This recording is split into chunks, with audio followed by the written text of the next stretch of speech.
I will give a brief resume of his CV, which is pretty long, and one cannot do justice in a few minutes, but I'm sure you've come to listen to him speak rather than me give a resume on him. Professor Thomas McElwain, also known as Ali Haider,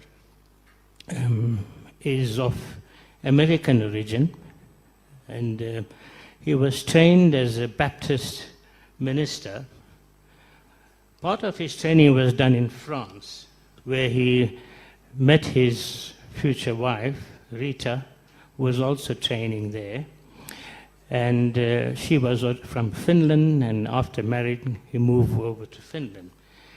He practiced as a Baptist minister and became a professor, or he likes to be called a docent in his modest way, rather than a professor, of comparative religion. In doing his studies on comparative religion, he also studied Islam, and he told us the other day that while he was in Britain, traveling from Edinburgh to London, he studied the translation of the Holy Quran on the train from Edinburgh to London, a 6-hour ride. And he said he looked at it with the eyes of a Baptist minister, a person who had already accepted Christ or Hazrat Isa alayhi salam in his life. So he wanted to compare in his mind whether the Quran had the same truth as the Bible had. And at the end of his journey, that is when he reached London, he had decided to take the Shahada.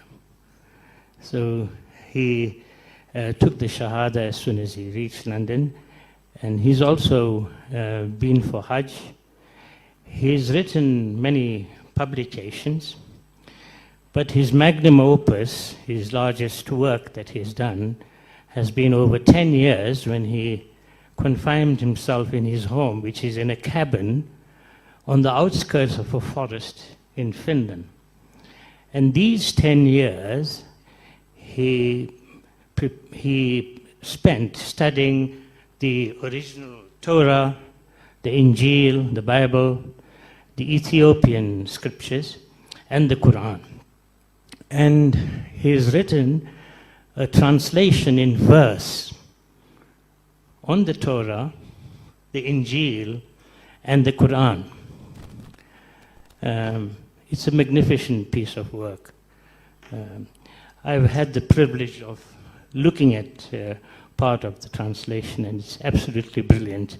He's written in verse, and he's also written a commentary on the parts that he felt required a commentary. But the marvelous thing is that even the commentary is written in verse. If anyone would like a copy, it is in 5 volumes. Anyone want a copy of this, you can contact Abbas Shah, who is sitting in front here. And he said he's prepared to post it to you for a small fee. With that, I'd like to ask Professor Haider Ali, Tom McElwain, to give us a discourse.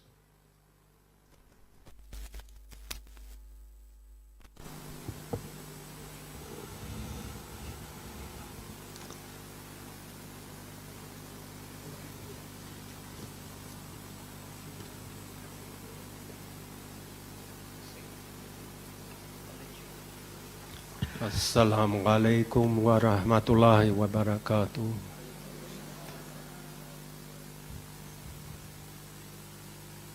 Ashhadu an la ilaha illallah, ashhadu anna Muhammadan Rasulullah, la ilaha illallah, la ilaha illallah. Tawheed.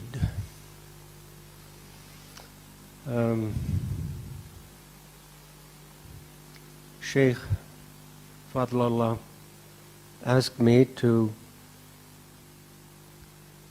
present the unifying characteristic that I found in the beloved and I. what unifies the sacred books. And if there's anything that unifies them, it is Tawheed. From beginning to end, this message is repeated again and again and again. In my book, Islam in the Bible, I have 2 chapters on this subject, taking 60 or 70 passages from the Bible which explicitly state that God is one only. There is no God but I, as is said in Isaiah. In fact, with a little humor, there's no God but I. And I alone, at least I don't know any other. And I find some humor in the Quran as well. But I told you a couple of days ago that I was an unbeliever. And I could tell it by the fact that I sometimes let time pass by before I go and do my salat. And that shows that I don't really believe in the Day of Judgment, because if I did, I would be there on the second, because from one breath to another, we are dependent on Allah for life. If Allah for only a moment stopped giving us the kiss of life, we would cease to exist, which is probably why we don't hear him speaking. He's too busy kissing us. But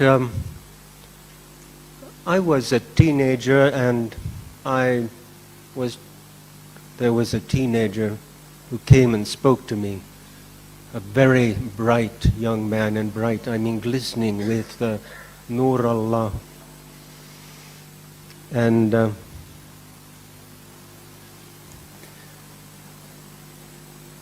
it reminded me of myself. I was a very precocious teenager, like most teenagers. They are kicking footballs, and you think they're just kicking footballs, but in fact they're reinventing Aristotelian logic. And any parent knows that this is true. But with all of the fantastic logic a teenager has, and I certainly had it, I'd read my Plato and Aristotle and even my Thomas Aquinas, which is quite an extensive work by the time I was 15. And I had a teacher. I went to a private school that my parents put me in, and they had religion classes. And the religion teacher, out of 400 pupils, was so kind that he offered to teach me both biblical Hebrew and Greek. So he was taking me 2 hours a week, mashallah, without any payment. Not that I even entered my teenage mind to reimburse him for his time. Teenagers are able to think like Aristotle, but they're not able to remember or even think that it's their mother who puts the milk on the table. But they wake up soon, and very often their interests become only football when they get adult. Fortunately, my development was arrested at the age of 19. He was a wonderful man, and he was teaching me the Hebrew, so I could read the Bible in the original language. And this is something that Christians could learn from Muslims and Jews. Why read the books only in your native language? Why not read them in the original as well? And the result of this is what, who was it? One sheikh said to me, I think yesterday, that the governor of Texas said that if English was good enough for Jesus, it's good enough for everyone else. And so if the King James Version was good enough for Jesus should be good enough for everyone else. And this is the result of not reading the Bible in the original language.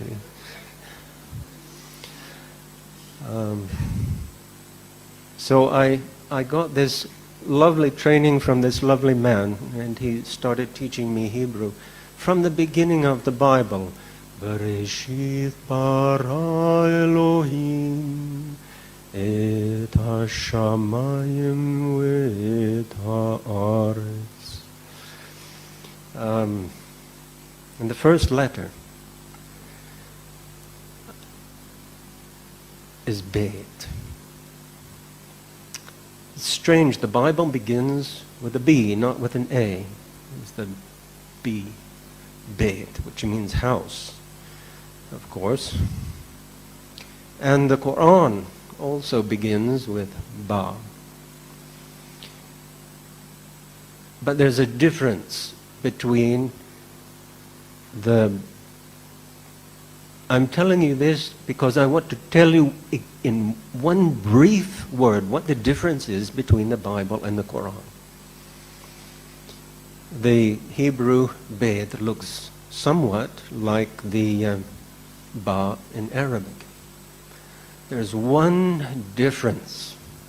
In Hebrew, the point is in the heart of the letter, in the middle of the letter. It's hidden inside the letter. It's in the heart. And there are many things that are not clear in the Bible, and many dangling strings, and many things you could wonder about. And I discovered that in the Quran, those ambiguous things, the cloudy issues, the things I wondered about, suddenly were made clear. And the point hidden in the heart of the Bet is found outside the Ba, where everyone can see it and understand it. So the Quran completes the revelation. You know, I'm tired of the battle of the books. I read the Quran and I saw that it was teaching what I believed from reading the Bible. One of those issues was Tawheed, the oneness of God. And any issue from Islam that you can bring forward. Take, for example, Salah, prayer. Every gesture of Salah is mentioned somewhere in the Bible at least once. Many of them mentioned 30 or 40 times. It's a thick book. In the Beloved and I, the biblical portion is 8 volumes, and the Quran is the 9th. So there's a lot of material there. This gesture is mentioned many times.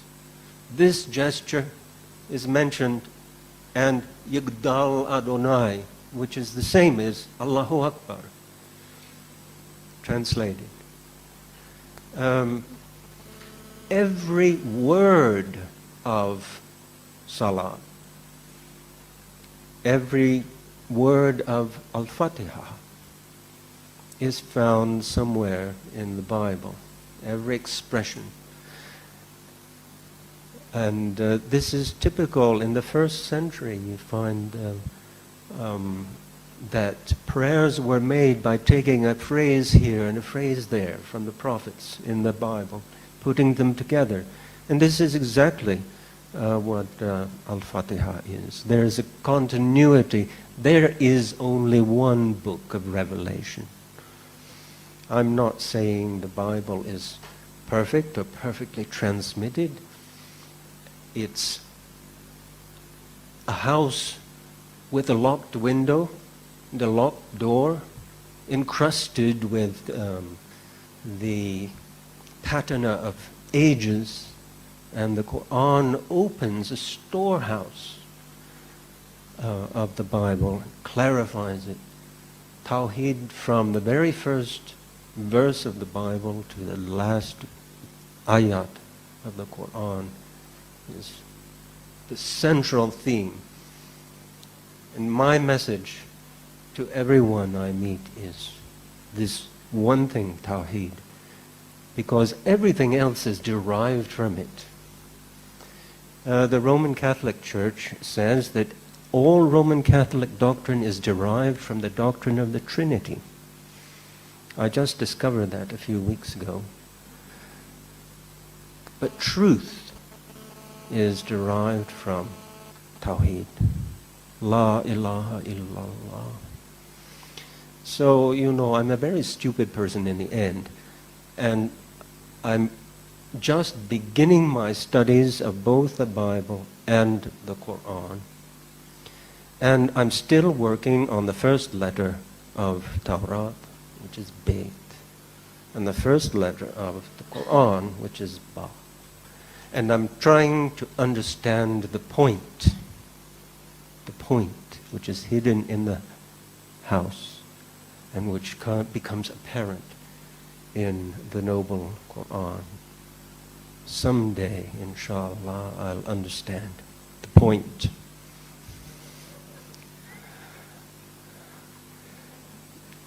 The Beloved in I is it's a translation of the Bible and it's a commentary of the Quran. I discovered when I tried to translate the Quran that I had put myself in an impossible situation. Anyone who needs to be humiliated should try translating the Quran. It's an impossible task. It cannot be translated. I thought that was just some kind of propaganda when I heard that, but when I tried it, I had been reciting the Quran, poorly of course, for 20 years. And I thought I understood it. And even a simple ayat, when you try to translate it, an ayat that you know, and try to translate it, and then you see you don't understand anything in the end. Translating the Quran creates so much humility that it is inappropriate to be that humble unless you are a very great man or woman. And that means that you've spoiled your life forever. Because you can't be humble enough without looking like a cad.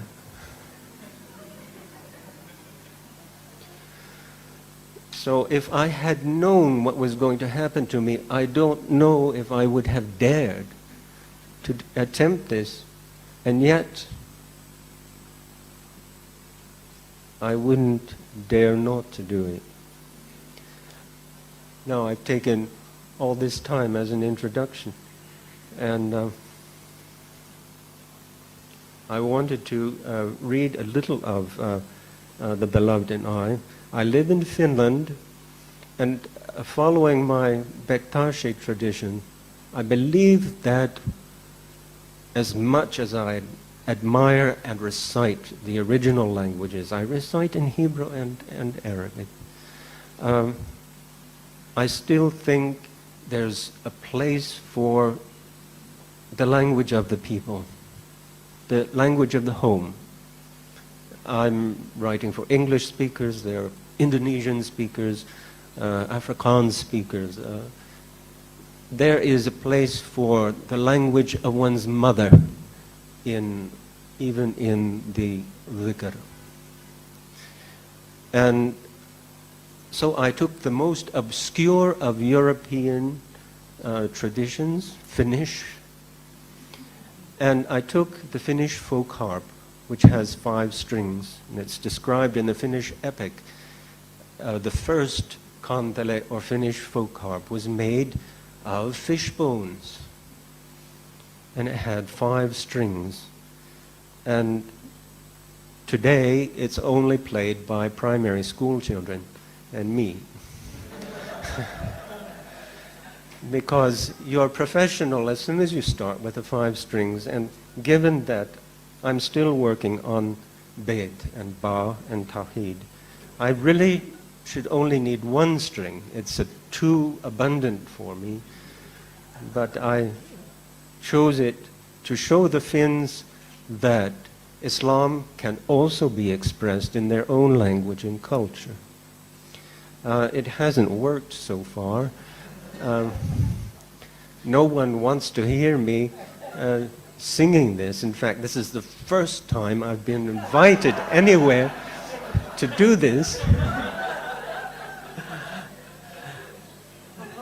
Although I must say, when I went through the customs, the police at the customs, they saw this kantele, and they were wondering, I was a bit old for the second grade,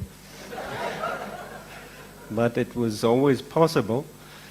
And they were asking me about it, and then they discovered that from my passport that I'm an American. And they looked at me speaking Finnish as fluently as I do. I speak perfect Finnish. I told them, they said, how do you speak such perfect Finnish? I said, well, I've been here for 40 years, and even a monkey could learn it in that time. And he said, where are you going? I said, I'm going to South Africa. And they said, why are you taking that kantele with you? And I said, well, I've written the Bible and the Quran in the same verse that you have in the Finnish epic Kalevala. And I'm going to sing a little bit of it for them using the Finnish kantele. And they looked at me with big eyes. And they said, and did you say you're American? I said, yes. And they said, well, have a good trip. And as I was walking out, I heard one say to the other, he said, an American like that should have the rights of Finnish citizenship.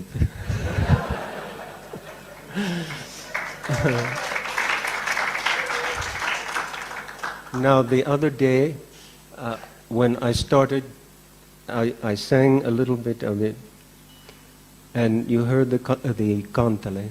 I saw that there were tears in some eyes. Now, I'm going to go back to Finland and tell everyone there that I meet. I said, none of you have even been curious to hear what it sounds like. And they all know English now. None of you have been curious to hear it. And I've been here all these years, and there have been parts ready. I asked the newspaper, are you interested? No, we're not interested. I asked the radio, are you interested? No, we're not interested. I'm going to tell them, someone in South Africa was ready to pay for my air ticket so they could hear for 3 minutes this Finnish kantele and this English in the same meter as your epic Kalevala. They're willing to pay for an expensive plane ticket.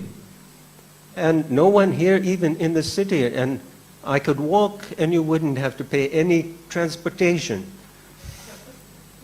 And then I'm going to say, and there were tears in their eyes when they heard it.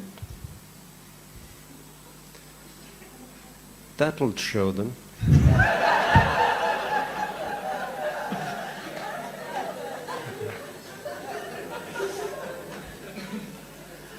But I want to tell you how I became a believer. I told you the other day how I became an unbeliever. Today I want to tell you how I became a believer. I said I'd read my Thomas Aquinas, and of course he copied from the Islamic philosophers, and that's where he got it all. Except the part about Jesus being God, and that is inconsistent with the rest of what he's written. I don't know why no one seems to figure that out. But those arguments for the existence of God that I found in Thomas Aquinas, that he copied from the Muslim philosophers, I learned those in school, in the religion class, and when I went to the theological seminary. I learned the same thing. And because I was a snot-nosed teenager, I said, but none of these arguments are sound. They're not valid. They're not watertight. They have fancy names for all of these reasons for the existence of God, these proofs. The teleological one, for example, tell me it's logical one, for example, and all of these proofs. And I said, this is not convincing. And the teacher said, well, it's in our program, you learn it. And I see that you would make a good atheist. And I said, thank you, sir. And he said, what are you thanking me for? And I said, well, that you saw I was a good something.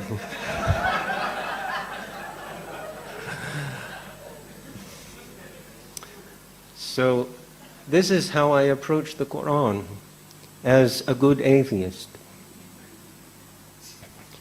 And, you know, the Muslim theologians also, they seem to be missing something, although I see that there is a slight improvement in Islamic theology over Christian theology, besides being consistent, I mean. And that is, God is the creator of speech. Christians lack that.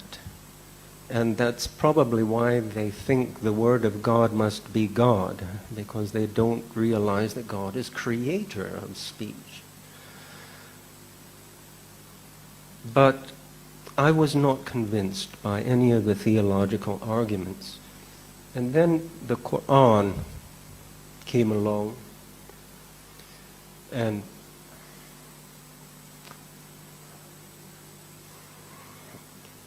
I have 2 minutes.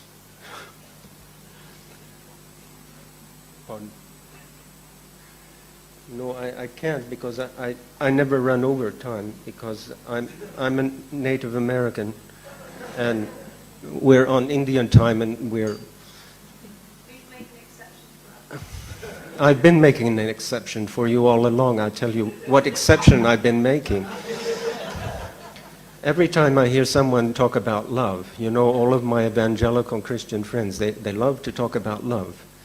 And I protect my back, because the next moment I know I'm going to get the point in the back.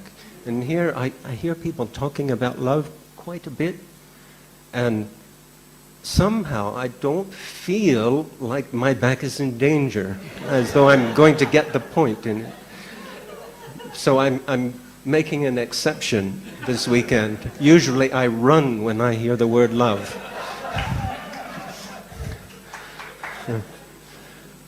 But this is from Surah Al-Mu'minun, the believers, and this is appropriate because I became a believer when I read this. Yeah. It's ayat 20 and 21.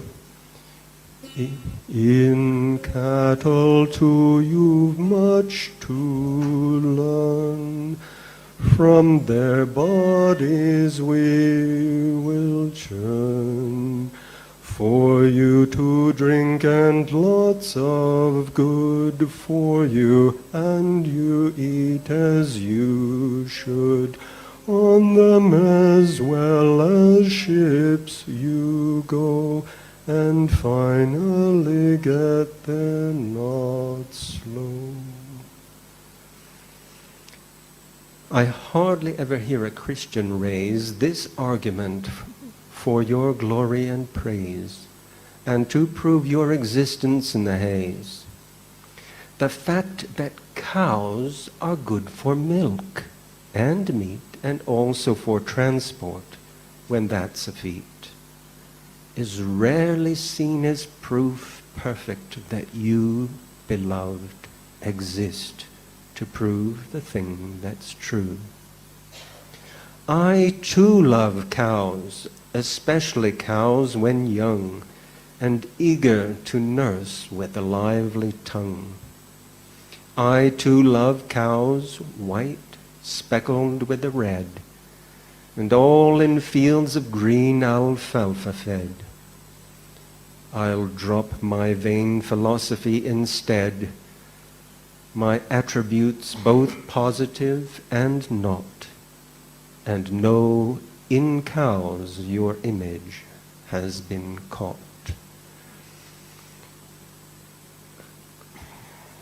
A stupid teenager. I'm using all the vain philosophy and the theological arguments and acting like a teenager who can't understand that mother's the one who puts the milk on the table. And the answer to the existence of God, the question of the existence of God, is simple as a cow.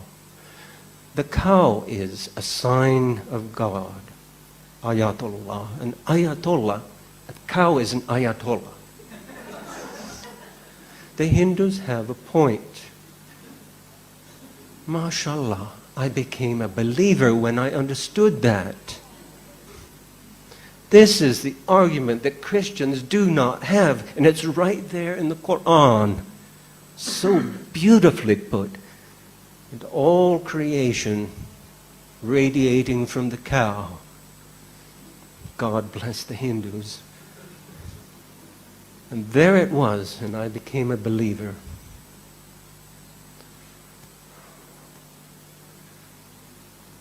For love of the Quran. Now, you asked me to read a couple of the surahs at the end, and I've gone over 4 minutes already, so will you forgive me if I don't do it? Okay, quickly. And he wanted it from the Quran as well. I mean, this is the Quran. The beloved and I is not the Quran. Please remember.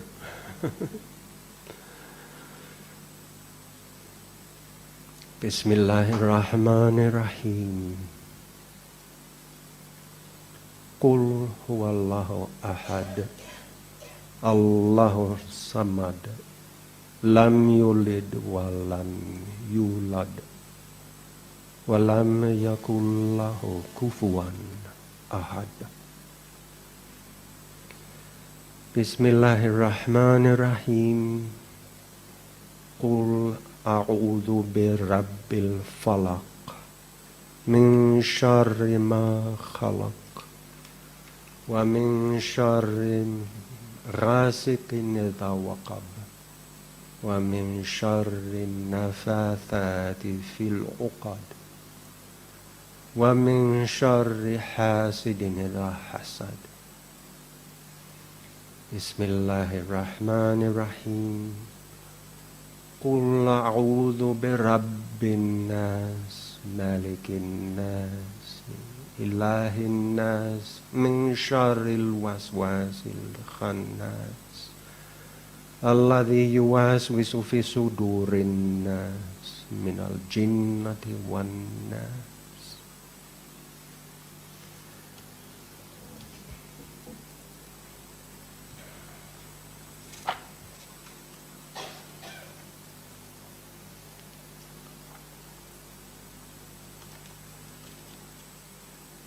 In the name of God, most gracious, merciful, proclaim alone He, God is one, God without need of anyone. He is not born, He has no son, there is none like Him, no, not one. Truly, my beloved, there is none like you, the one and only Allah, Allahu. Eternal, absolute, in need of none. Truly, my beloved, you alone are one. For you give birth to nothing I may know. In you there is no change, no come and go. You have no birth. You have no source at all. Time, place, inside or out the earthly ball. Creation is an idol. if by it I might attempt to give you space or fit, no weight or color, sequence, sour or sweet, can touch your essence, trace your hands and feet. Invisible to eye and mind above, I cannot know you, I can only love. In the name of God, most gracious, merciful, say I flee to the Lord of dawn, from mischief of created things, from darkness, mischief coming on, from mischief of the blowers on, the knots who practice secret arts, from mischief of the envious kings, or slaves whenever envy starts, or slaves whenever envy starts. Love, let me practice envy in the dawn. I envy red bright clouds you have stepped on. I envy earth caught in your sleeted tears. I envy sky bared to you when rain clears. I envy trees leaf brushed by both your hands. I envy hills where your lost image stands. I envy ground grass kissed by both your lips. I envy psalms where you live drunk in sips. I envy temple, mosque, and synagogue, where your name hides in sunlight or in fog. I envy sun, moon, stars behind your train. I envy taut day and damp night in vain. Though you escape both times and all compare, I envy my own self to find you there.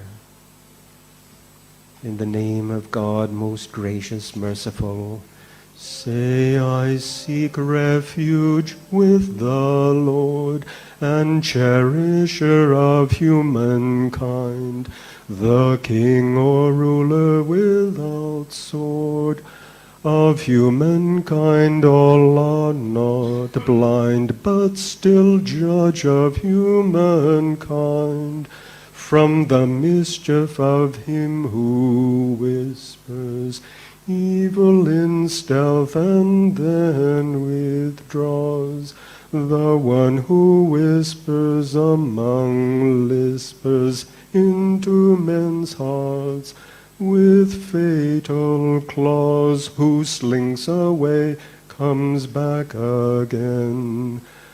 Among the jinns and among men, among the jinns and among men. O my beloved, most gracious, merciful, my Lord and cherisher, my judge and king, I seek my refuge from the wonderful and good, as well as from the evil thing. I flee to you from every whispering word. I flee to you from everything that's heard, and from the silences I meet within, and from my good deeds as I flee from sin, as I turn from all things in flight to you. I find all things turn from the dark to true, and what was slinking whisper in the ear and arrows through the soul, when heard from here, becomes your voice of love within my heart, both voice of jinn and every human part. O my beloved, take me out of this world.